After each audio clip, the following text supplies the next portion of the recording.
I would tell you about my old man. A bit? It was a right hard night, you know. He boxed. Every Friday night, he'd be down the pub. And on the way home, a bag of chips and a scrap. Man's man, that's what Mum called him, which meant he was nice to his mates and horrible to her. Still smell him. Brill cream and Old Spice. Grant said he was lovely. Yeah. So why tell me about him now? I don't know. I suppose that's when I was really happy, you know. On Saturday afternoon, my mum be in the kitchen cooking, and the old man, he'd be sitting in his armchair going through the paper, checking his pulls.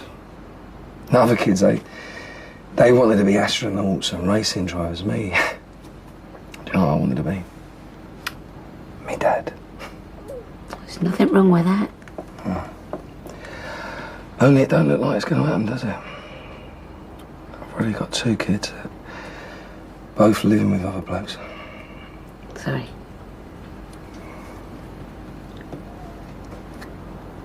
I just wanted a chance to put things right, you know? How do you mean? Make that happen for my kids. Only keep it like that. Like your mum and dad did? No. No, not exactly. What? Don't matter. Please, Phil. Said, don't matter. Have a drink. So that's what you want, is it, Phil? That cosy little family scene? Nothing wrong with that. No? But sometimes you can chase something so hard it turns into an obsession. Is that right? Then when you don't get it, it ruins your whole life. Yeah, well, not being with my kids is ruining my life. I know. You were saying about your dad. No, what? I thought we were mates. We are. Well then. It's no big deal. Then why mention it? To tell you the truth, sorry I did now. Thanks. You said you were happy when you were little, then something changed. What?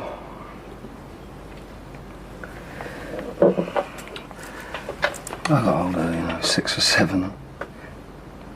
I started going out to play. I was no different than any other kid in our street. A bit of a tearaway, knocking on doors, running away, scrapping. The usual stuff, you know, but... Well, Dad decided I was turning bad. Needed a bit of discipline. It's like he needed to prove that he could control his own kids, you know? Made him more of a man. I mean, I was his first son. It's like he used me to show that he was master in his own house. He hit you? I didn't know. I think he worked it out of his system by the time he got round to Grant. He was this blue-eyed boy. Could do no wrong. But it weren't the beatings, though. It's just... After a while, that's what it was. If it had just come up to my room when he thought I was asleep, you know, and stroked me head, I pulled the covers up over me, anything, just so as I knew that he loved me, I'd have forgotten everything. You never did? No. Well, maybe he didn't know how to. Some blokes are like that. Yeah. Maybe. What about Peggy while this was going on? Oh, she did what she could, you know. It was a different world then. I remember one Christmas day as he took his belt off.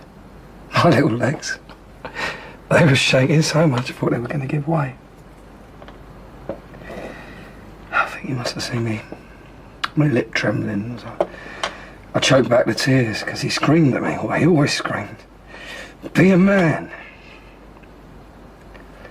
I was 8 years old. What had you done? Christmas Eve, about 4 o'clock in the morning, I decided to go down and look at my presents. I was getting this racing car set. I seen it on the telly and I'd nagged my mum for months about it. And about a week before Christmas Eve, I asked her if I was getting it or not. Anyway, she said wait and see. And she winks at me, so I knew that I was. Anyway, I went downstairs, but I couldn't see anything. And I didn't want to turn the light on, so I lit this candle. And there it was. This racing track, all laid out on the floor, flickering in the candlelight. I knew Mum hadn't done it. My dad had done it. He'd done all that for me. I was so happy. I don't think I'd ever been happy in my life. And I went back to bed, but I just couldn't sleep. I was so excited. Anyway, we weren't allowed downstairs until Dad got up. So I heard him in the bathroom, my mum saying, come on, hurry up. And then Dad going down. I knew that soon I'd get the call, you know, to go down. Well, the call never came. Dad came in the room, he grabbed me by the hair, dragged me downstairs. It was wax all over the track. Phil. He smashed it all up and chucked it in a bin. And he took his belt off. Mum was sobbing, but he said I needed to be taught a lesson. So he grabbed my head and he pushed it down on the training board. Remember, I could smell the bleach.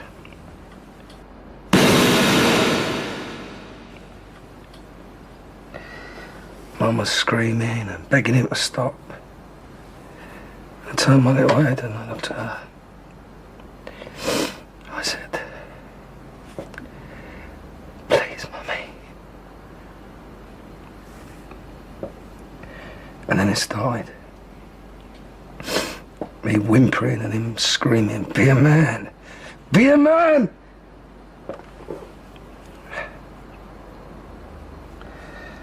Mum eventually got him off me and I spent the rest of Christmas Day in my room. I was going to run away that night. Even wrote a note. I never did. I think I was more scared. It would have done if he'd have caught me than if I'd have stayed.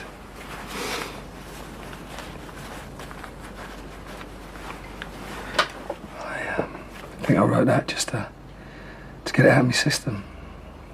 You kept it? Yeah.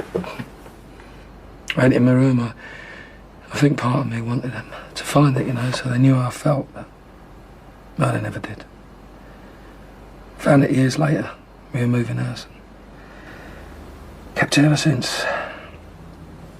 When did it stop, Phil? When I was big enough to hit him back. Only happened once. I think that hurt me more than anything else. He was like a god, you know. And there he was, on the deck looking up at me.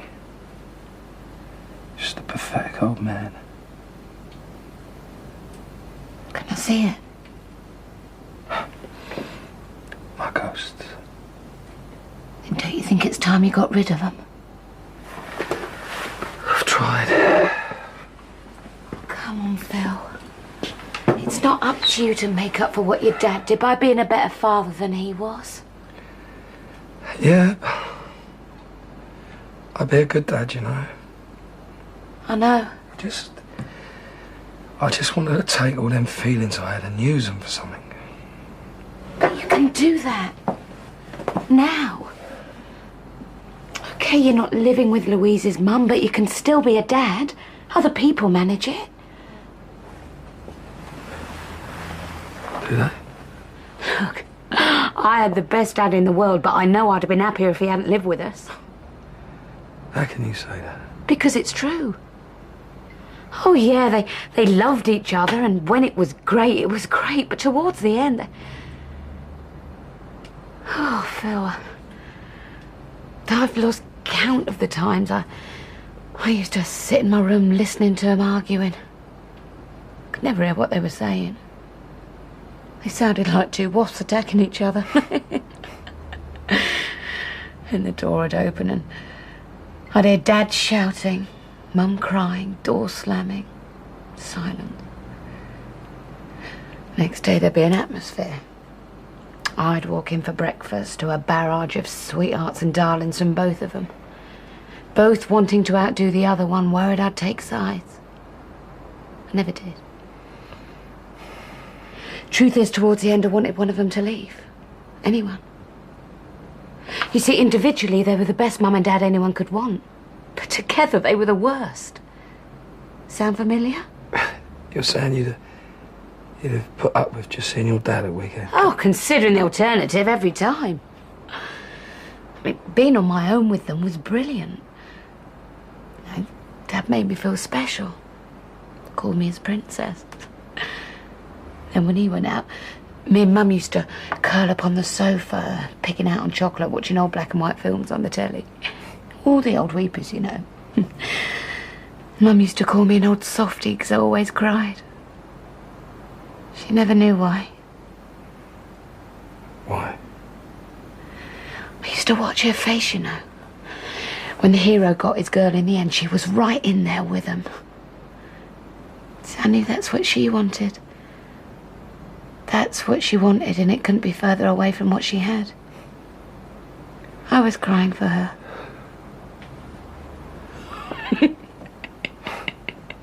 What? I remember just before the bloke turned up to sweep her off her feet, the girl always had time to check her lippy in the mirror just before she opened the door. I remember Mum saying, "That's romance, that is, darling. You'll never get a man without your lippy on."